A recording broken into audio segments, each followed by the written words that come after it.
అందరికీ నమస్కారం అండి. ఈ వినాయక చవితికి గణనాథునికి ఎంతో ఇష్టమైన పాల తాలికలని ప్రసాదంగా ఎలా చేయాలో ఈజీ వేలో చూద్దామండి. దీనితో పాటు కొన్ని టిప్స్ కూడా చెప్తాను నేను. దీనికోసం మనము ముందుగా కడాయి పెట్టుకొని అందులో కొంచెం నెయ్యి వేసుకొని దాంట్లో కొంచెం బెల్లం వేసుకోండి. కొంచెం చాలు. ఇది జస్ట్ పిండి టేస్టీగా రావడం కోసమే, చప్పగా ఉండకుండా టేస్టీగా ఉండడం కొరకు ఇలా చేస్తున్నాను. ఈ కరిగిన వాటిలో మనం ఆల్రెడీ ముందు రోజు నానబెట్టి పెట్టుకున్న బియ్యాన్ని మిక్సీ పట్టి దానికి జల్లించి, డైరెక్ట్గా వేయకుండా జల్లించి ఆ పిండిని మనం ఇందులో కలపాలి. ఇలా కలిపిన తర్వాత వాటిని ఆ పిండిని సెమీ సాఫ్ట్గా ముద్దగా చేసుకోండి. కొంచెం వీలైతే కొంచెం పాల తాలికలు చేసేటప్పుడు మనము కొంచెం చేతికి నెయ్యి రాసుకొని ఇలా పాల తాలికలను ఒత్తుకోండి. ఇంకా అవకాశం లేదు, త్వరగా అవ్వాలి పూజ కొరకు అని అనుకున్న వాళ్ళు చక్రాల గిద్ద ఉంటుంది కదండి, అందులో వేసి ఒత్తుకున్నా కానీ అలాంటప్పుడు మనం ఇలా సపరేట్ పెట్టుకోకుండా డైరెక్ట్ పాలల్లోనే మనము చక్రాలుగా ఒత్తుకోవచ్చు. అలా అవన్నీ పక్కన పెట్టుకున్న తర్వాత ఇంకో గిన్నెలో కొంచెం నెయ్యి, ఒక స్పూన్ నెయ్యి, ఒక హాఫ్ గ్లాస్ నీళ్ళు, హాఫ్ లీటర్ అంటే 500 ml మిల్క్ని నేను ఇందులో పోసుకుంటున్నానండి.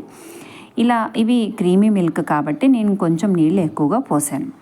ఇదే విధంగా పక్కన మనము కొంచెం పిండిని, ఆల్రెడీ తీసి పెట్టుకున్న పిండిని, కొంచెం పిండి, కొబ్బరి తురుము, సన్నగా తరిగిన కొబ్బరి తురుము అండ్ యాలకుల పొడి, నీళ్ళు కలిపి పక్కకు పెట్టుకుందాం.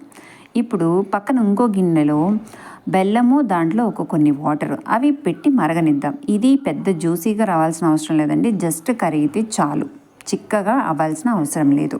ఇది చల్లార్చి పక్కకు పెట్టుకుందాం. ఈ లోపల మనము ఈ పాలు మరుగుతూ ఉంటాయి కదండి, ఈ పాలల్లో మనం ఆల్రెడీ తయారు చేసుకున్న పాల తాలికలన్నీ నెమ్మదిగా ఇందులో విడవాలి.